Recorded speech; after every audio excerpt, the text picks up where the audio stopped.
How dare you touch my jewelry? I know you stole it. Look at me when I speak. Please, Your Grace, I did not take it. Leave this house at once. Rosemere Hall. Servants froze. A plainly dressed maid staggered backward, one hand pressed against her cheek. Miss Evadne March stood over her in silk and diamonds, eyes burning with disgust. "You filthy woman," she hissed. "You stepped on my gown." The maid lowered her head quietly. No tears, no apology. No one noticed a cold power in her silence. But before we continue, subscribe now and tell us in the comments where you are watching from and what time you saw this video. Tonight's story is one you will never forget. Lord Basil Thorncroft entered moments later, smiling, unaware of what had happened. Evadne rushed into his arms like an angel. The slapped maid simply adjusted her gloves. Then engines roared outside. 3 black motor cars bearing the Fairmont crest swept into the drive. The chief steward entered, removed his hat, and bowed deeply before the humiliated maid. "Your Grace." The room stopped breathing. What happened next destroyed lives. Duchess Isolde Fairmont was a name spoken carefully in drawing rooms across England. Even men who commanded banks and ministers who shaped laws lowered their voices when speaking of her. Since the death of her husband, the late Duke of Fairmont, she had ruled the family affairs alone with a calm strength few could challenge. Her London residence, Fairmont House, stood behind iron gates in Mayfair, its polished windows overlooking a street lined with motorcars, private footmen, and houses filled with old money. Inside were marble floors, oil portraits of stern ancestors, crystal lamps, and corridors so quiet that even whispers seemed to behave. Though powerful, Isolde had slowly withdrawn from public life after her husband's passing. She no longer attended every ball or opera night as she once had. Younger families knew her name, her fortune, and her influence, but many had never met her face to face. They imagined a harsh old woman wrapped in black silk and bitterness. None of them knew the truth. Isolde was elegant, disciplined, and deeply observant. She had learned long ago that the world revealed itself best when it believed no one important was watching. Her greatest devotion was her only son, Lord Basil Thorncroft. Basil was 28, broad-shouldered, warm-hearted, and handsome in the easy way that made strangers trust him quickly. He had inherited his father's title prospects and his mother's refined features, yet none of her caution. He was generous with money, kind to children, and incapable of believing that beauty could hide danger. Isolde had guided him carefully since childhood, hoping experience would one day teach what warnings could not. Then Miss Evadne March entered his life. She arrived in London society like a polished jewel. Her gowns were always perfect, her smile carefully measured, and her voice soft enough to invite attention without demanding it. At dinners, she spoke just enough to appear clever. At dances, she moved with graceful confidence. Mothers approved of her manners. Gentlemen praised her beauty. Newspapers mentioned her frequently beside the names of titled bachelors. Within months, Basil was completely devoted.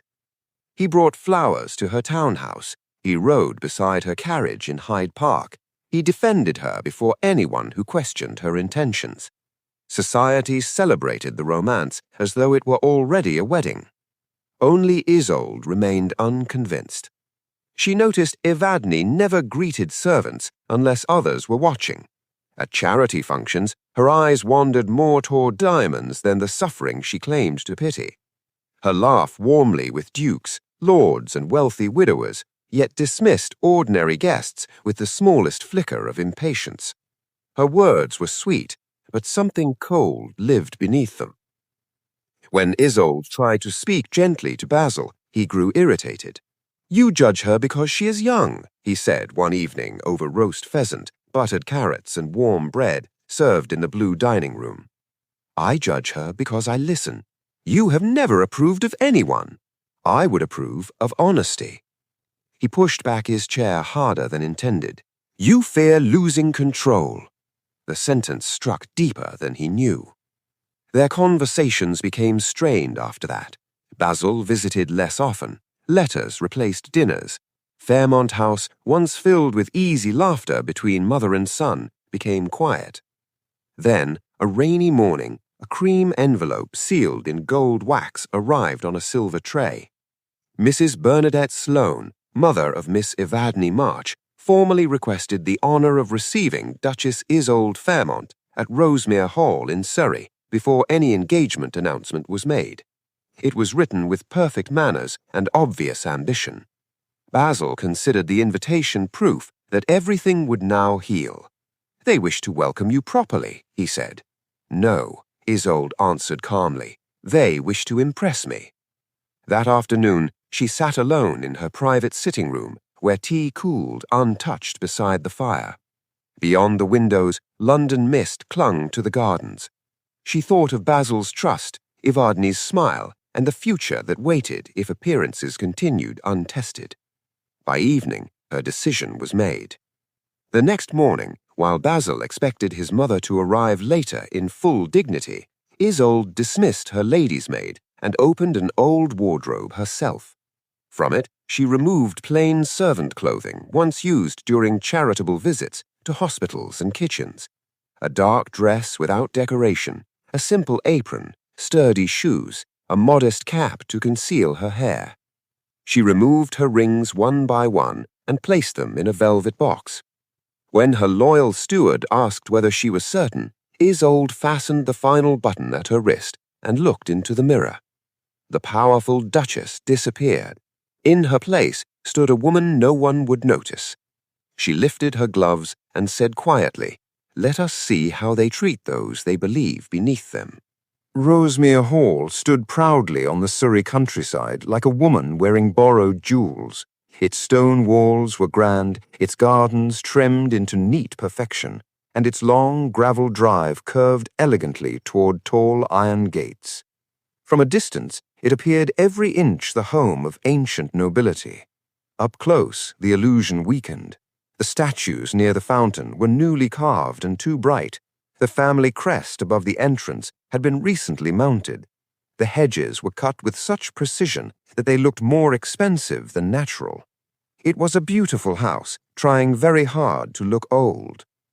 At the rear entrance, deliveries of flowers, meat, pastries, and wine arrived one after another. Kitchen boys ran with baskets of bread. Footmen polished silver trays until their hands reddened. The house smelled of roasted duck, cinnamon tarts, fresh polish, and expensive perfume drifting down from the upper rooms. Into this chaos came a modest woman in plain servant's clothes, carrying a small case. No jewels shone at her throat, no silk trailed behind her. Her hair was hidden beneath a simple cap, and her gloves were ordinary.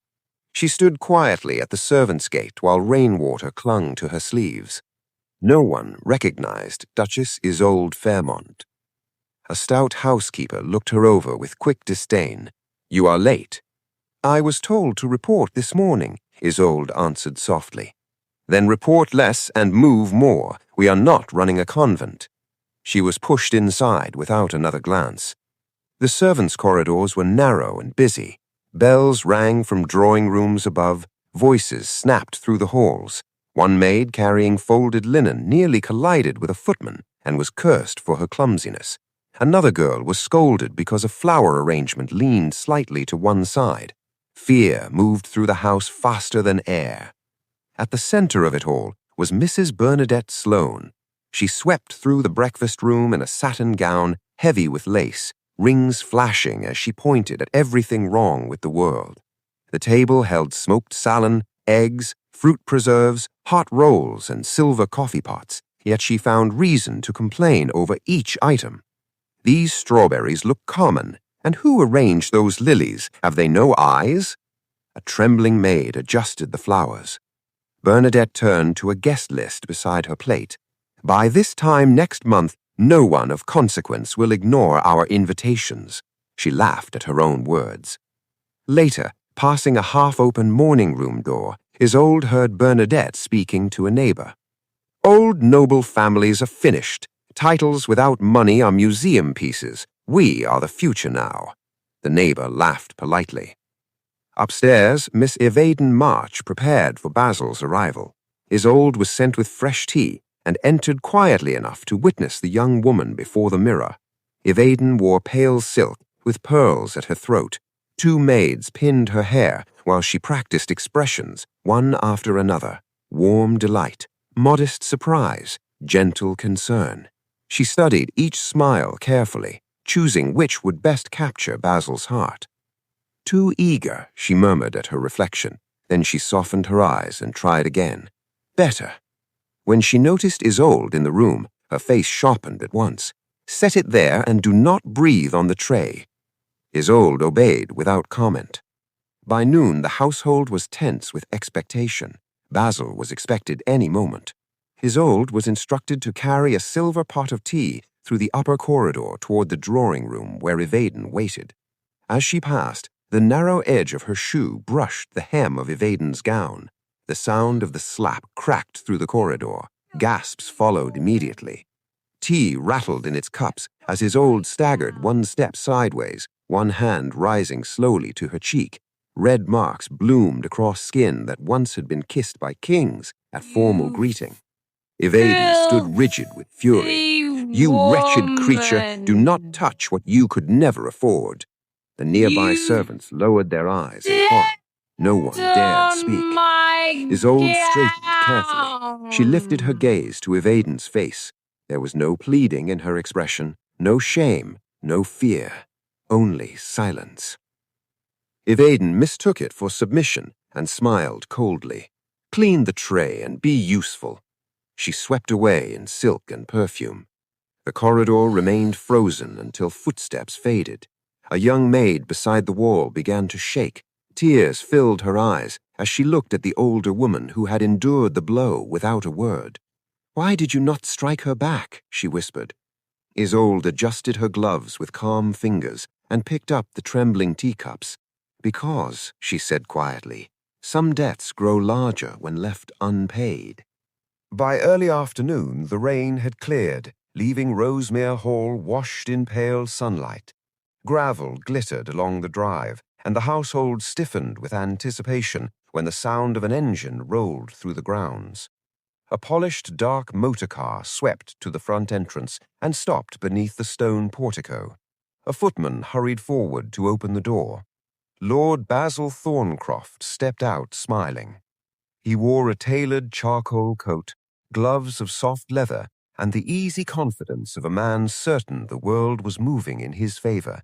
He carried a bouquet of cream roses tied with silver ribbon, chosen because Evadne once claimed they were her favorite. His eyes searched the doorway before he had fully straightened. Evadne appeared at once. Only moments earlier she had been complaining that the soup spoons looked cheap. Now her face glowed with warmth. Her voice softened. She floated down the steps as though joy alone carried her. "Basil," she breathed. She kissed his cheek, accepted the flowers, and thanked the servants for their hard work loudly enough for everyone nearby to hear. She even touched the shoulder of a frightened maid who had been trembling since morning. "You poor dear, do rest when you can," she said sweetly. The maid nearly stared. Basil looked at Evadne with admiration so complete it bordered on worship. To him she was kindness, beauty, refinement, and future happiness wrapped in silk. From the side corridor, Duchess Isolde watched in servant dress. The sting of the slap still burned faintly on her cheek. A pale red mark remained visible beneath the edge of her cap. Basil's eyes passed over her without recognition, without pause, without concern. That wounded her more deeply than the blow itself. She had raised him, protected him, guided him through grief and youth, yet now he could not see pain standing 2 steps away because beauty stood before him. Lunch was announced soon after. The family and selected guests gathered in the formal dining room beneath a painted ceiling. Roast pheasant, glazed carrots, buttered asparagus, warm rolls, clear consommé, and chilled custards were carried in by nervous staff. Isolde moved among them silently, serving plates and pouring wine. Basil laughed often. Bernadette praised his manners. Evadne listened to him as though no other voice mattered. When the meal ended, the men stepped toward the library for cigars, while the ladies withdrew briefly to the morning room. Basil lingered behind to admire a carved cabinet near the hallway. In the narrow service corridor behind the room, Isolde paused when she heard voices through the half-open door. Bernadette spoke first. "The boy is simpler than I hoped. He would sign away Scotland if asked nicely." Evadne laughed lightly. "He is not foolish, merely eager to be adored. And once married? Then Fairmont House must be modernized. Those dreadful portraits of dead ancestors make the place smell of judgment." Bernadette chuckled. "And the Duchess? She can be settled comfortably at the Dower estate in Kent. Gardens, fresh air, endless quiet. Old women love being gently removed." They both laughed. Isolde's fingers tightened around the silver tray in her hands. Bernadette lowered her voice. "The jewels and accounts?" "Gradually," Evadne replied. "One does not empty a vault by kicking the door. One is handed the key." Then she added with amusement, "Men inherit titles, women inherit men." More laughter followed. Bernadette asked, "And if the Duchess opposes you?" Evadne did not hesitate. "Then the old woman will learn what all old women learn, that they are replaceable." At that exact moment, Basil stepped into the hall beyond the doorway. He heard only the last sentence and glanced toward the room. Inside, Bernadette had been pointing at a faded cabinet.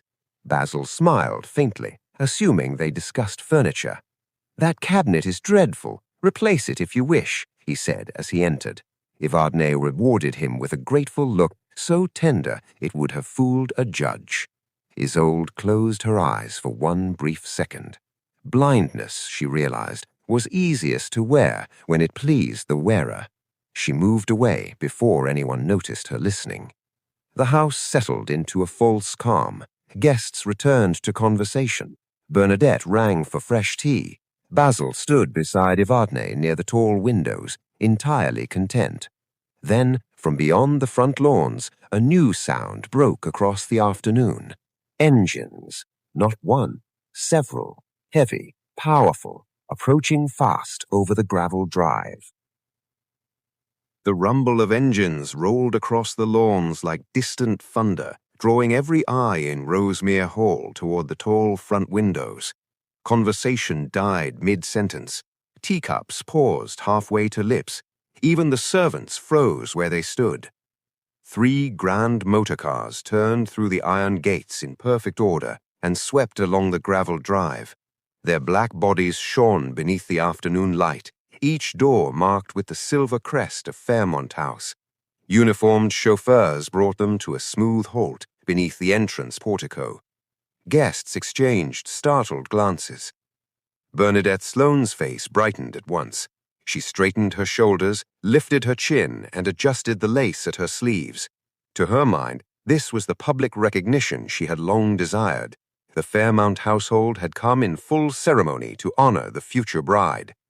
Evadne touched the pearls at her throat and checked her reflection in the window glass. She smoothed the front of her gown and took Basil's arm possessively. "How thoughtful of your mother," she said sweetly. Basil, suddenly uneasy, said nothing. The front doors opened. 2 senior footmen entered first, followed by the Fairmont household secretary and several uniformed attendants. Their manner was formal, controlled, and severe enough to silence the room completely. Then the chief steward, Mr. Vale, stepped inside. He was a tall, silver-haired man whose face showed neither warmth nor impatience. He removed his gloves slowly and glanced across the room. Bernadette moved forward with a broad smile. "Mr. Vale, what an honor! Please inform Her Grace that—" He walked past her as though she were furniture.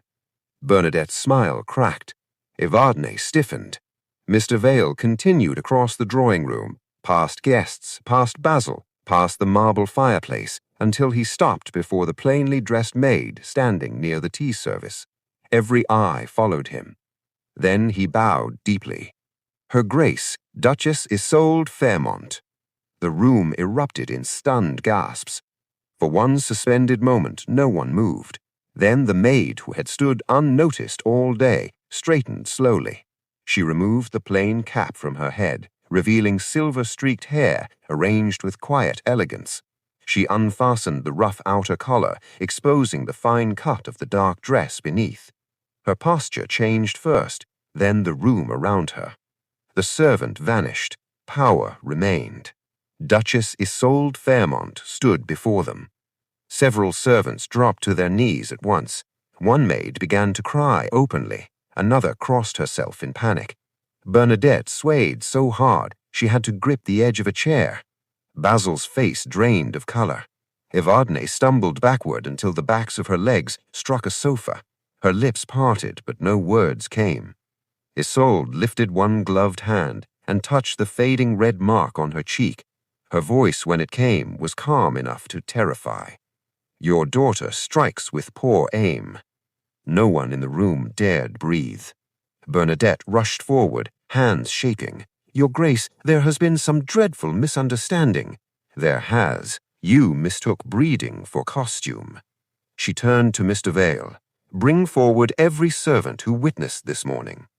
The household staff were assembled in a trembling line near the doorway.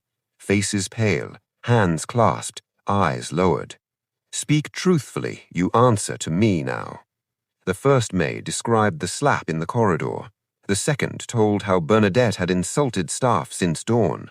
A footman repeated hearing Basil boast of controlling Evadne after marriage. The housekeeper, white with fear, confessed that she had been ordered to treat poorer visitors through the rear entrance so the quality of the house remained visible.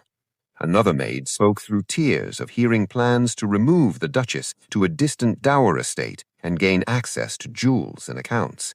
Each statement landed like a hammer. Bernadette's protests grew weaker. Evadne tried to deny everything, but no one looked at her with belief anymore. Basil stood motionless, staring first at Evadne, then on the mother he had failed to recognize beneath a servant's cap. At last he stepped forward, his breathing uneven. "Mother!" Isolde did not turn. He sank to his knees before her, shame written across every line of his face. Still she did not look at him. No one moved after Basil fell to his knees. The great drawing room of Rosemere Hall, so carefully prepared for triumph, now felt smaller than a prison cell. Crystal glasses stood untouched on silver trays. Tea had gone cold. The scent of lilies mixed with fear. Duchess Isolde Fairmont regarded the room with steady eyes. "Let this be settled plainly," she said. Her voice was quiet, yet every person heard it as clearly as a bell. "The engagement between Lord Basil Thorncroft and Miss Evadne March is ended immediately." A sharp cry escaped Bernadette. Evadne lurched forward. "Your Grace, please!" Isolde raised one gloved hand, and the room fell silent again. "Lord Basil Thorncroft will be removed for a time from all inheritance decisions and management of Fairmont affairs until he learns judgment equal to privilege." Basil lowered his head further. "Rosemere Hall," Isolde continued, "stands upon debts discreetly financed through Fairmont banking interests. Those debts will now be called in according to contract." Bernadette's knees buckled against a chair. "And before nightfall," Isolde said, "society newspapers shall receive an accurate account of the conduct displayed in this house today." The words struck harder than any sentence of law. In their world, scandal could close doors faster than bankruptcy. Bernadette rushed forward, weeping, her pride shattered at last. "Mercy, Your Grace, we were misjudged. We were anxious to impress. My daughter is young." "She is old enough to wound others for sport," Isolde replied. Evadne dropped beside her mother, tears spilling across her powdered cheeks. She reached toward Basil first, then toward Isolde when he did not move. "I loved him. I spoke foolishly. I was nervous. I did not mean any of it." No one believed tears that arrived after witnesses. Basil rose slowly. His face looked years older than it had that morning. He stared at Evadne as if seeing her for the first time, then turned to his mother. "I failed you," he said hoarsely. "I chose beauty over character. I defended lies because I wished them true." The room waited. Isolde met his eyes at last. "A foolish heart may recover," she said. "A cruel one rarely does." Basil bowed his head in shame. She turned and left Rosemere Hall without another glance at the March family. Her staff followed in perfect order. Basil walked behind them like a man attending his own funeral. The consequences arrived exactly as promised. Within days, London papers carried elegant but devastating reports of disorder at Rosemere Hall. Invitations ceased, calls were unanswered. Families who once praised Evadne suddenly remembered other engagements. Shopkeepers who had extended generous credit became strict men of business.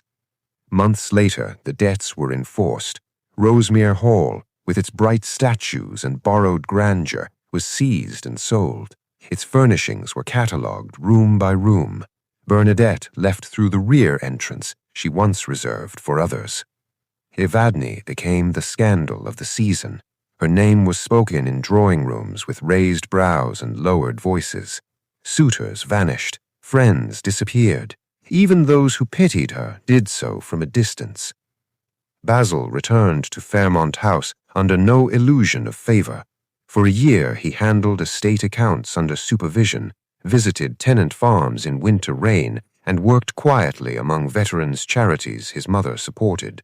He learned names of gardeners, cooks, and stable boys he once passed without notice. Pride left him slowly, but it left. Spring came again to London. In the gardens of Fairmont House, white roses opened beside trimmed hedges and gravel paths, still damp from morning dew. Duchess Isolde walked with the young maid who once had trembled in Rosemere Hall's corridor. The girl now wore a neat dark coat and carried books beneath one arm. Isolde had arranged lessons in reading, numbers, and household management, along with a respectable new position in the Fairmont household. They paused beside a fountain. "Your Grace," said the girl softly, "after what they did, why did you show mercy to anyone at all?"